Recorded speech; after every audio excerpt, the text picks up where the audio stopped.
Okay, podcasters, your host Chris Trott from the Global Sports Marketing Team, and I've finally been let loose and landed our Team TaylorMade flagship guy, long-standing staff player and all-round rock-solid icon of the modern professional game, Dustin Johnson. Welcome to the Team TaylorMade Podcast. Thank you. I appreciate you having me. Knee op, how you feeling? Let's cover that first things first. Feeling good. Everything's gone very well with the knee surgery. Been doing rehab now for 8 weeks. So right where I'm supposed to be, maybe even a little ahead of where I should be. So everything's good. Cleared to hit, cleared to do pretty much everything I want. So yeah, it's all good. And this is a standard thing for you. I mean, you said you'd gone through this before. Even the same, this operation that you've had and the recovery, it's all a standard procedure. Yeah, I had the same, pretty much the same I had the same operation, a little different spots on my right knee. Yeah. 8 years ago. So yeah, I've been through it before. It's it's a slow process. So, the most important parts at the very beginning, just making sure you don't do too much, making sure you keep your leg, got to keep it elevated and ice it at all times, and just to let it heal, just because where they had the scope, the spot that it is, it's very important to do that. And then now it's just all about training, getting the strength back, getting the speed back, getting the muscles all firing, like they should. And but I'm very pleased with where it's at right now. Obviously I got 4 weeks until the Hero, and the golf game, I haven't practiced a ton, but the swing feels good. I've practiced kind of sporadically the last few weeks, but now since I'm 4 weeks out, I'll really start ramping up the practice and starting to get back into it. It was good to see you disciplined, hitting the shots earlier when the product was unveiled. Sim Driver was out there, and you were still recording the best ball speed, the best numbers, the best distances. Obviously, Rory kept stepping in and making you step up, but to me as the outsider, it just looked like everything was flowing as is. I still got it. 100%. I mean, with 4 weeks left, there could be even more speed. Yeah, no, I mean, obviously I've been training a lot. I haven't practiced, but I have been training. So, I have trained, so I've kept my body in good shape. Other than I've gained a little bit of weight just because I can't do any cardio. Yeah. But I'll fix that here in the next 4 weeks. But I've put on a lot of mass, and I'm very pleased with where my body's at, and leading into the kind of, for me, the start of the season, which will be the Hero and then the President's Cup, and then my first tour event will be Hawaii. When you hit sim for the first time and shape in motion, you feel it, you see the speed out the gate, does that give you the thought, when I'm fully back, this could be even quicker again? Yeah, I mean, I definitely think, my speed will get a little faster. And I was very pleased with what I saw this morning on the range, hitting the sim, and the driver, the shape of the shots, the feel, and definitely the speed. My swing speed was pretty high, even though I feel like I'm not 100%, but, I was still getting very good distance, very good ball speed, very good carry numbers, and my swing speed was pretty high. So I'm very pleased with where everything is today, and it will get better. Yeah. When we look at these shoots and we put you guys in a competitive environment like that, you look at Rory and yourself, and in all fairness, I recognize as a big golf fan sitting there, I'm witnessing the two best drivers in the golf game nuke it down that range. When you watch him hit, he's obviously more of a slight fellow than you are. Is there anything, I know you want to beat him, I get that, and I know you got the different levers, and I watch you hit it, and you do hit it out there, but is there anything that you're looking like, wow, how's this little guy hit it so much speed? Well, yeah, obviously I've been playing against Rory for a long time now, and he's an unbelievable player. But yes, you do, I do watch him, and for, like you said, I mean, he's fit, he's very fit, but he's not super tall or anything like that, but I mean, he generates a ton of speed and hits it a long way. And when we're out there, even last year when I was healthy, he was healthy, and we were hitting, we were still neck and neck. Yeah, I barely beat him. But yeah, I mean, it's very impressive to see. Obviously, we swing it differently. There's a lot of things that are probably very similar, through impact and but yeah, I mean, it's definitely fun to watch. I mean, he's a very good driver of the golf ball. A little different shape than I hit. I mean, he hits kind of a high draw. It doesn't really curve a lot though. I mean, it's pretty straight, but it's a fairly high ball. But if I want to hit one far, I mean, I hit it up in the air too. But yeah, I mean, it's fun to watch him hit it. You come to these shoots and, you say now you're a big part of Team TaylorMade. You've been with us for so long. We've all been around you. We're all very comfortable in your presence, and it feels vice versa. What's changed at the shoots for you over the years? Obviously, the product's changed. But what about your role in the shoot, going from you were the Matt Wolf and the Morikawa, and now, like I say, I don't throw it out there lightly, you're our flagship guy.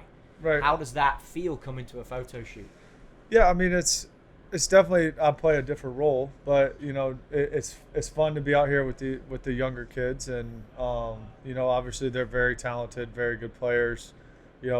Wolf's got a lot of speed. Morikawa still, he has speed, and he's a great player. So, just to be able to spend some time with him, get to know him a little bit better.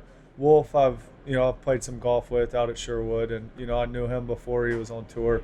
Morikawa I haven't really spent any time with, so just to spend some time with him, I mean, it's great. And obviously, what we do, like this morning, hitting balls and then, hitting wedges and putting and all this stuff, just to be around them, to hear how they think, to how they, what they're, looking at when they're hitting a driver, and, how they decipher stuff. It's interesting because, you learn everybody does it a little bit differently, but you can always learn stuff from good players.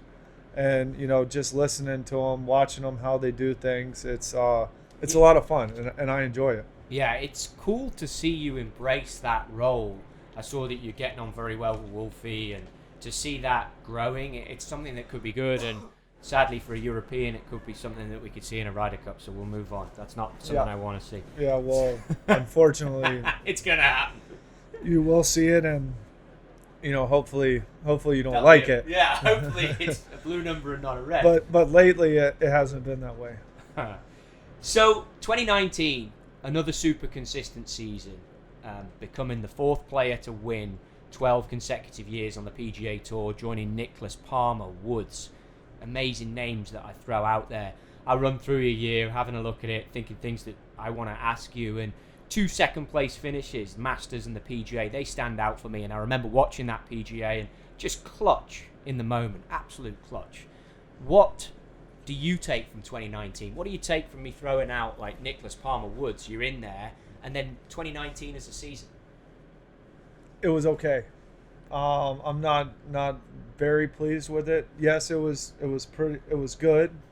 I won, had a big win at Mexico. Contended in the Masters and the PGA. Didn't play great in the U.S. Open or the British, but for me, I wasn't consistent enough. I didn't win enough, to my standards. But for me, it was more, felt like the game was there. I was playing well enough to win more, playing well enough to contend more in the majors. I felt like, even though maybe the stats didn't show up, my putting stats, for me, I didn't feel like I was putting well enough.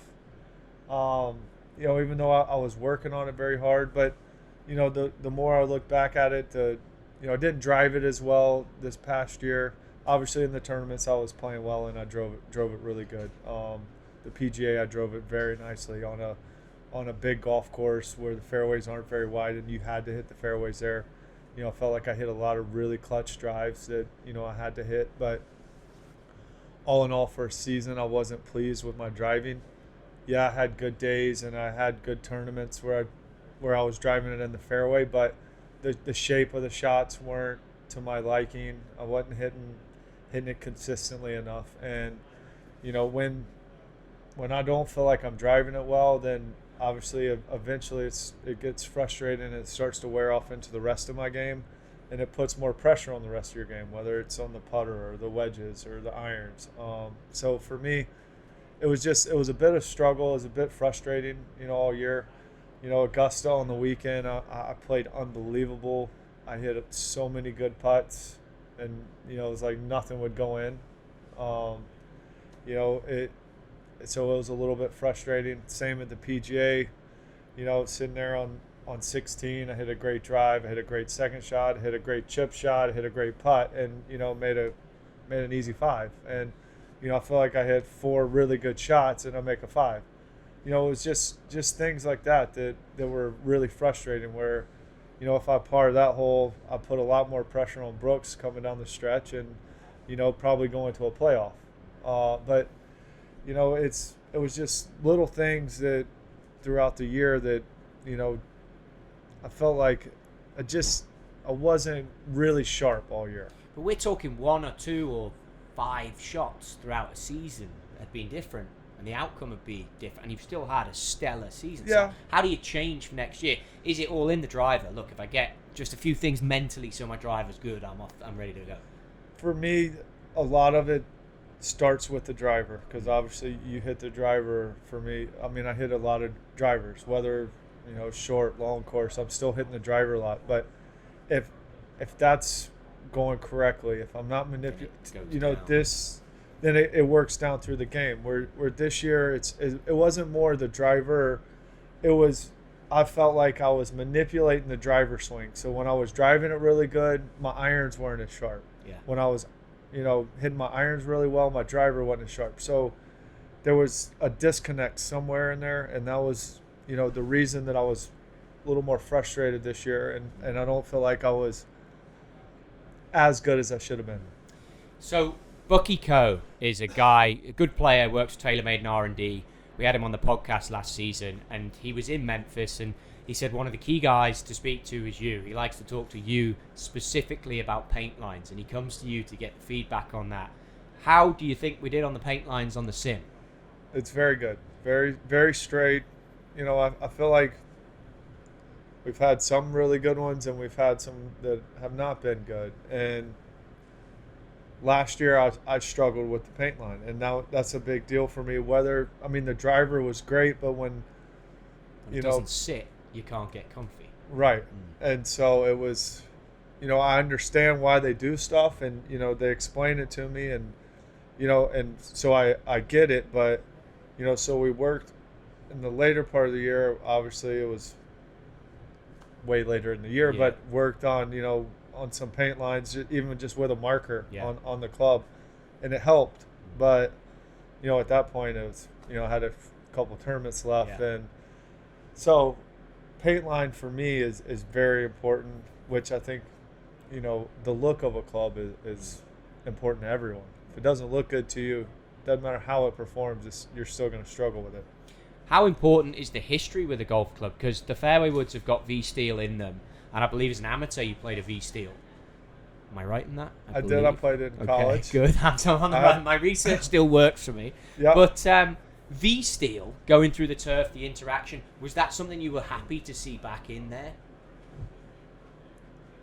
As long as it performs, yes. I love to see it back in there.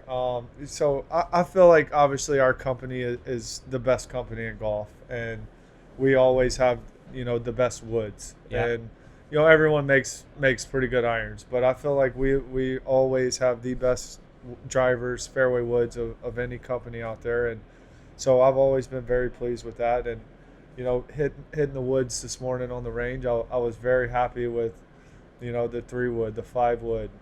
They were they performed great, and obviously it's the first one we've hit, so maybe tweak a few things on them, but for first coming out, first swings with them, I felt like they were very good and performed very well. I think you're a modern day true professional. Again, I say it at the top, but we look at it and it's like the golf bag has to be a certain way, the alignment stick has to be a certain color, the putter cover, even when we bring out different covers for tournaments, it's got to be a certain way, the look of the club's got to be a certain way. And initially I was like, jeez, what's this guy doing? Like, really? But I kind of get it now. It's for you got to show up a certain way, right? And the club has to look a certain way. Is that fair to say about you as a professional? Yes, absolutely. My golf bag has to be exactly how I like it, or it bothers me. Yeah. And it's funny, like a putter cover, if it doesn't match, I won't use it. And it's just how I am. I don't know. It just drives me crazy. Looking at my bag and seeing that doesn't make one bit of difference, but I don't like it when I look over at my bag. So I won't use it. Yeah. And so, that's kind of with everything in my bag. Clubs. If something doesn't look right, I'm not going to use it. No, I was cool with it. It's just when we brought all the putter covers out last year, I was like, really? Dustin said that? And then obviously you get to learn it's a big deal. And I hear white T-pegs as well. They got to be white T-pegs, right? Yeah, I don't. It's just another thing. Yeah, it's just a a quirk that I have. Yeah, I got a white tees. I don't know what it is. So I think you knew that I was going to go here, but this partly brings me to deal with what our little relationship we have going on over putters. I mean, you knew I was going to go there because you work the crap out of me when it comes to putters. So I need to know. I must be rubbish at what I'm doing. I mean, you're keeping me in a job here. What? You got to help me out here. Like, I got to find the look. I got to find where it's going. So on that, and on the topic of putters, you've seen Truss, right? Have you seen it already? I have. I have. Give me some music to my ears. Answer me honestly.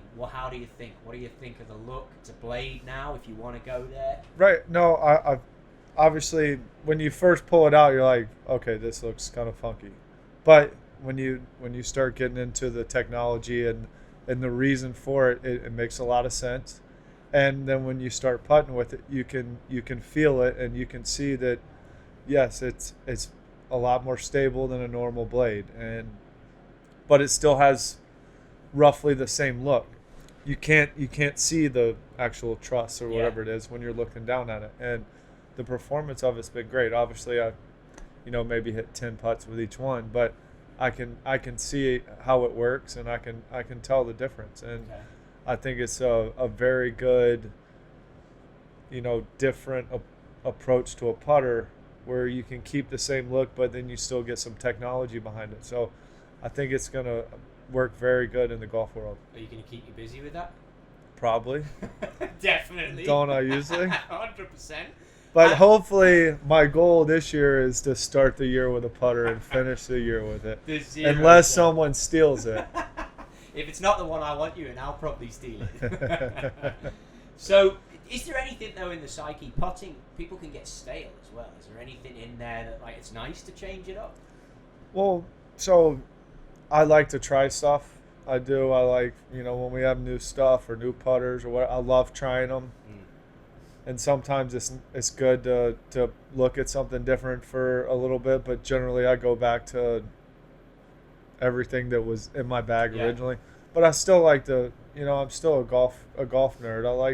I like all the new equipment. I like the new putters. I like trying them all just to see what, you're always trying to find something better than what you got. So, but generally I tend to revert back to what I was previously using. But, I think this new technology in these putters are, because I've been trying for a while to go back to my blade, but I just don't get the release. Well, no, I just don't get the consistency with it that I do with the Spider or mallet. So it's been, it's hard for me to switch when I don't feel like, I don't feel like it's not better. So when I leave these tournaments, and Keith, who I know is a good friend of yours, the VP of Tour Operations, he and I talk, and I think about the conversations, believe it or not, you and I had about putters, and I relay it a little bit sometimes to amateurs, and we never really move much on your loft. West Coast, East Coast, we change the loft a little bit, but it's always in that half-degree increment. For an amateur, how important is loft on a putter and lie on a putter, and how can they maybe find what they need if they don't have the access to superior talent like myself to fit them? How do they find that? Or maybe not in the case of you. Yeah, I mean, obviously, putting with a putter that fits you is very important. Having the right lie, having the right loft, because, everybody's going to differ, especially with loft, based on hand position and, where their hand position is at impact. So, generally guys are going to be between 4 and probably 2.5, 2, depending on where they're playing. But knowing what loft you need. And, I think it's very important to go somewhere and get on a putting camera or, talk to a professional that knows, kind of a little bit about putting that could help them. But, yeah, having the right lie angle is a big part of it, just so you can hit the ball in the center of the face and hit it in the center of the face correctly. So I think it's very important. It's just like a driver. If you're using a driver with the wrong loft and the wrong shaft, you're probably not going to hit it very good. Yeah. No, it's critical. And two, if you think about it, putting is, what's tour average? Probably 29 or something putts per round. Yeah. So if you think about it, that's pretty much 30, half. 30 odd percent. 40% of the shots you hit. It's 40. Yeah, as a tour player, yeah. Right. Yeah. So it's a very big deal. it's very important. When you were out with rehab, I saw online that you put a lot of time in for the Hurricane Dorian relief effort. What did that entail, and how important was that for you to be involved in that? Well, obviously it was something that I could do, to help. I mean, I spent a lot of time in the Bahamas. And through the years, I've made friends that live in the Bahamas. And so, it felt like something that I needed to do. Obviously, I'm in a position where I can do it. So, for me, it was a no-brainer. I wanted to help them out. Obviously, it's, in some parts of the Bahamas, it's complete devastation. There's nothing left. Yeah. And so for me, it was something small, but still, it means a lot to them. And I go over to the Bahamas and spend a lot of time. So it was something that I really wanted to help all my friends around here, everyone, pretty much all the people I know are doing something to help them out in some way. So it was just, for me, it was very easy to do, and it was something that I really wanted to do. And going forward, is there anything more that you see involved in that in the future that you'd want your legacy? Are you even thinking about foundations and things going forward? Well, I have my own foundation, but yeah, I'm going to continue to support. There's a lot of my friends and people that I know that are running relief efforts for the Bahamas. So I'm gonna continue to support all of them and continue to do what I can. It's cool. Let's see if you continue to nail these speed injected questions. So similar to season one, little different though this time round. Rapid fire, and then we'll go from there. Torrey Pines or Beth Page? You got good memories of both, I guess. Yeah, Beth Page. Yeah, I thought you'd say that. Would you rather lead the tour in strokes gained off the tee or strokes gained putting? Putting. The one course you could play every day for the rest of your life.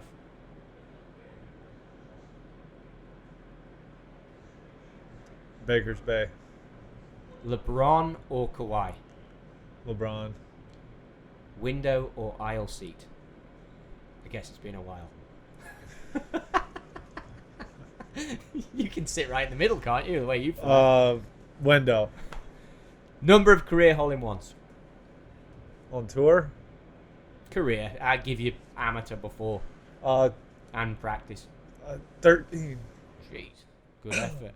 What would you shoot lefty? I know this has been a big conversation with you in the past. Left-handed. You still holding yourself to below 100? I can break 100. Break 90? If you let me practice for a week, yes. Favorite TV or Netflix show right now? I watch too many. I've been on the couch here for the last 8 weeks, so I've got a lot of them I'm watching right now. Okay. What's the best? What's the go-to? Probably the best one I've watched in the last couple months is Yellowstone. Yeah, it looks good. Mallet or blade? And truss does come in a mallet as well, so you could have the stable of the truss with a mallet if you wanted to. Mallet or blade? Mallet. Beach or the mountains? Beach. And the one shot in your career you wish you could have a mulligan on? I've got a few. I've got 3 that stand out, yes. The second shot there at the Open Championship on the par 5. The Whistling Straits on the 18th hole. Yeah. I'd like to have that shot line, back. And then, I mean, I don't know. My man over here, Wink, was saying Chambers Bay, but I don't feel like I hit a bad shot, so I don't know which one I'd like to have back. Yeah. It's an interesting question. I mean. Yeah, I mean, I don't know. I don't want any of them back. I'm fine. It's funny that you say that because that was Tiger's answer as well. Yeah. Like golf's golf, right? I mean, it is. Exactly. It happened. There's no mulligan. So, but yeah, obviously, if I sit here and think about it, I'm sure there's plenty of them, but I've also hit a lot of good ones. So, DJ, it's awesome to see you this close up. It's awesome to see you hit these good shots, and it's awesome for TaylorMade to be connected with it. And obviously for myself, we joke about it, but just to play a small part of all the tour team to try and help you. It's fun. It's fun to get your feedback. We take it so literally. I mean, the paint lines are changed because of what you say. The paint lines are great. And you can see it on the new drivers. It's 100%. Very straight. They sit very good. They look amazing. So, well, I appreciate you guys listening. we appreciate listening to you. Thanks for coming on the podcast, guys. I hope you enjoyed listening to Dustin Johnson. This was his podcast. He can be found on Instagram at Dustin Johnson. You can get myself capturing all these changes that happen to DJ's putter as they go on Instagram at Trotty Golf. Obviously, the TaylorMade handle at TaylorMade Golf. And this podcast can be found in all the usual places. Please check it out. Give us 5 stars. Put some questions on there. Maybe you got for DJ. We'll get him in next time round. Thanks for listening. DJ, thanks for coming by. Thanks for having me. Cheers, buddy.